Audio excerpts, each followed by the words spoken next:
નમસ્કાર દર્શક મિત્રો, ધી સત્તા શોમાં આપનું સ્વાગત છે. દેશના ચૂંટણી પંચે બીજા તબક્કાનું સ્પેશિયલ ઇન્ટેન્સિવ રિવિઝન શરૂ કરવાની પ્રક્રિયા હાથ ધરી હોવાના સમાચાર સામે આવ્યા છે. એટલે કે હવે બિહાર પછી ગુજરાત સહિત 12 રાજ્યો અને કેન્દ્ર શાસિત પ્રદેશોમાં મતદાર યાદીઓમાં સુધારો કરવામાં આવશે, જેમાં કેટલાક પાત્ર મતદારોના નામ ઉમેરવામાં આવશે, જ્યારે કેટલાક અપાત્ર વ્યક્તિઓના નામ દૂર કરવામાં આવશે. ચૂંટણી પંચે રાજધાની દિલ્હીમાં એક પ્રેસ કોન્ફરન્સ યોજીને આ અંગે મહત્વની જાહેરાત કરી હતી. જે મુજબ હવે ગુજરાત સહિત 12 રાજ્ય અને કેન્દ્ર શાસિત પ્રદેશોમાં બીજા તબક્કાનું સુધાર અભિયાન હાથ ધરવામાં આવશે. ગુજરાત ઉપરાંત ગોવા, છત્તીસગઢ, અંદમાન અને નિકોબાર, કેરળ, લક્ષદ્વીપ, મધ્યપ્રદેશ, પુડુચેરી, રાજસ્થાન, તમિલનાડુ, ઉત્તર પ્રદેશ અને પશ્ચિમ બંગાળમાં આ કાર્યવાહી હાથ ધરવામાં આવશે. ચૂંટણી પંચનું કહેવું છે કે દરેક ચૂંટણી પહેલા મતદાર યાદીમાં સુધારો કરવામાં આવે છે અથવા તો ચૂંટણી પંચને લાગે ત્યારે સુધાર કરવામાં આવે છે, જેમાં પાત્ર મતદારના નામ ઉમેરવામાં આવશે અથવા તો અપાત્ર વ્યક્તિના નામ દૂર કરવામાં આવતા હોય છે. આ રાજ્યોમાં મતદાર યાદીઓનું ખાસ સઘન પુનરાવર્તન એટલે કે SRIમાં 7મી ફેબ્રુઆરીના રોજ પૂર્ણ થવાનું છે. તેમજ ગુજરાતમાં 7મી ફેબ્રુઆરી સુધીમાં અંતિમ મતદાર યાદી પ્રસિદ્ધ કરાશે.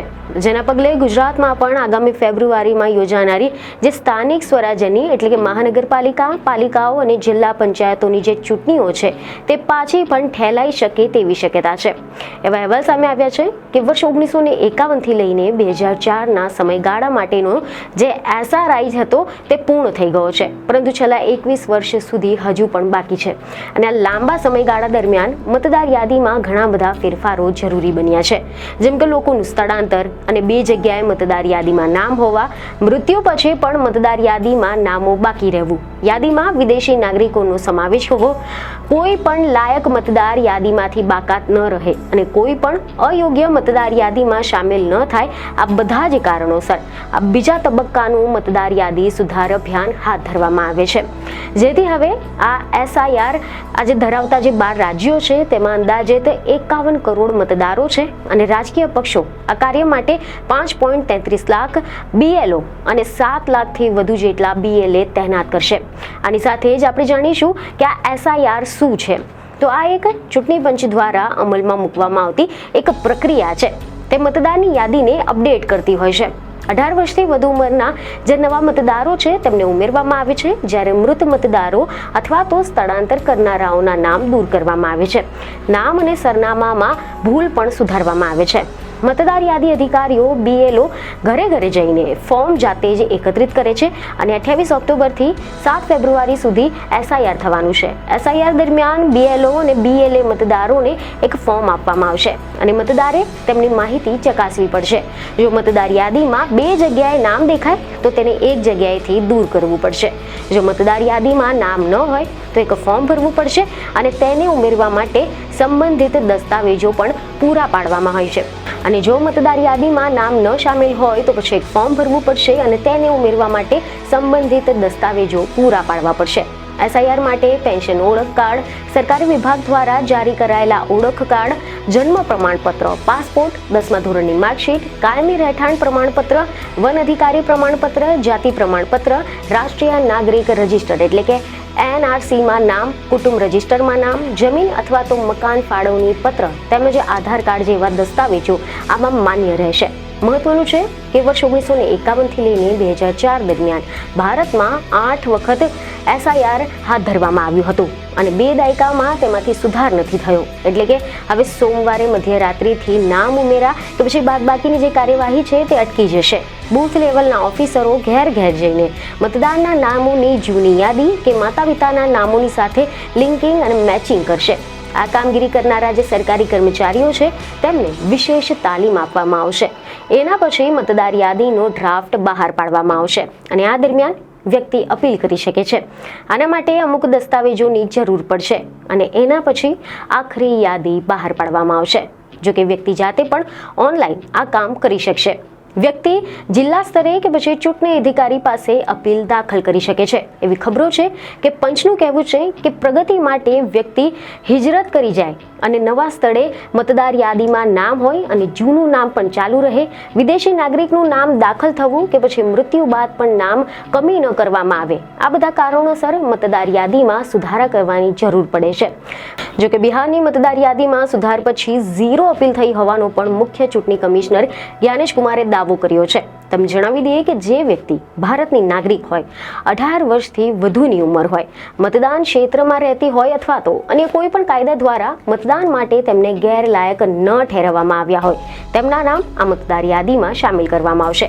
મતદાર યાદી સુધાર કાર્યક્રમ સાથે જોડાયેલા સરકારી કર્મચારીઓની તાલીમ આજથી એટલે કે મંગળવારથી શરૂ થશે, જે 3 નવેમ્બર સુધી ચાલશે અને 4 નવેમ્બરથી ઘેર ઘેર જઈને મેચિંગ અને લિંકિંગનું કામ હાથ ધરવામાં આવશે. આ કામગીરી 4 ડિસેમ્બર સુધી ચાલશે અને એના પછી 9મી ડિસેમ્બરના રોજ મતદાર યાદીનો જે ડ્રાફ્ટ છે તે પ્રકાશિત કરવામાં આવશે અને 9મી ડિસેમ્બરથી લઈને 8મી જાન્યુઆરી 2026 સુધી મતદાર વાંધા અને દાવા કરી શકશે. 9મી ડિસેમ્બરથી 31મી જાન્યુઆરી 2026 દરમિયાન સુનાવણી અને ખારાઈ અભિયાન હાથ ધરવામાં આવશે. તારીખ 7મી ફેબ્રુઆરી 2026ના રોજ જે સુધારેલી મતદાર યાદી છે તે પ્રકાશિત કરવામાં આવશે. તમે જણાવી દઈએ કે ચાલુ વર્ષના જૂન મહિનામાં SIRનો વિવાદ સામે આવ્યો હતો. એવા સમાચાર સામે આવ્યા કે ચૂંટણી પંચે કંઈક એવી જાહેરાત કરી હતી કે જેના કારણે બિહારના રાજકારણમાં આક્ષેપોનો દોર શરૂ થઈ ગયો હતો. ચૂંટણી પંચે બિહારમાં મતદાર SIR કરવાનો નિર્ણય લીધો હતો. વિપક્ષી દળોના ઇન્ડિયા ગઠબંધને તેનો વિરોધ કર્યો હતો, જ્યારે ભાજપે આ જાહેરાતને બિરદાવી હતી. કેન્દ્રીય ચૂંટણી પંચે જે જાહેર કરેલી જાહેરાત હતી તેના અનુસાર આ કાર્યવાહીથી તમામ યોગ્ય નાગરિકોના નામ વોટર લિસ્ટમાં હોય એ બાબત સુનિશ્ચિત કરવામાં આવશે. ચૂંટણી પંચે મતદારોને એક ફોર્મ ભરવાનું કહ્યું હતું, જેની સાથે જે પુરાવા સામેલ કરવાના હતા તેમાં આધાર કાર્ડનો સમાવેશ કરવામાં નહોતો આવ્યો. જોકે સુપ્રીમ કોર્ટે સુનાવણી દરમિયાન ચૂંટણી પંચને આધાર કાર્ડનો સામેલ કરવાની સલાહ પણ આપી હતી અને આ મામલે એટલો બધો વિવાદ થઈ ગયો હતો કે વિપક્ષે કેન્દ્રીય ચૂંટણી પંચ પર ભાજપના સેલ તરીકે કાર્ય કરવાનો આરોપ લગાવ્યો હતો. જોકે SIRની જે પ્રક્રિયા છે તેના કારણે ઘણા બધા લોકો મતદાર યાદીથી બહાર રહી જશે એવી શક્યતા દર્શાવવામાં આવી હતી. જ્યારે 24 જૂન 2025ના રોજ ચૂંટણી પંચે જણાવ્યું કે બિહારમાં છેલ્લે 2003માં મતદાર યાદીનું ઇન્ટેન્સિવ રિવિઝન કરાયું હતું અને ત્યારબાદ ઘણા લોકોના મૃત્યુ, પ્રવાસ અને ગેરકાયદેસર ઇમિગ્રેશનના કારણે એક સ્પેશિયલ ઇન્ટેન્સિવ રિવિઝનની જરૂર છે, જેથી કરીને જે લોકોના નામ 2003ની યાદીમાં સામેલ છે તેમને ચૂંટણી પંચ તરફથી જાહેર કરાયેલા એક ફોર્મ માત્ર ભરવાનું રહેશે અને તેમનું નામ એ યાદીમાં નથી. તેમને તેમના જન્મના વર્ષ પ્રમાણે દસ્તાવેજો આપવાના રહેશે. જેમનો જન્મ 1 જુલાઈ 1987 પહેલાનો છે તેમને પોતાના જન્મસ્થળ કે પછી જન્મતિથિ માટે દસ્તાવેજ આપવો પડશે.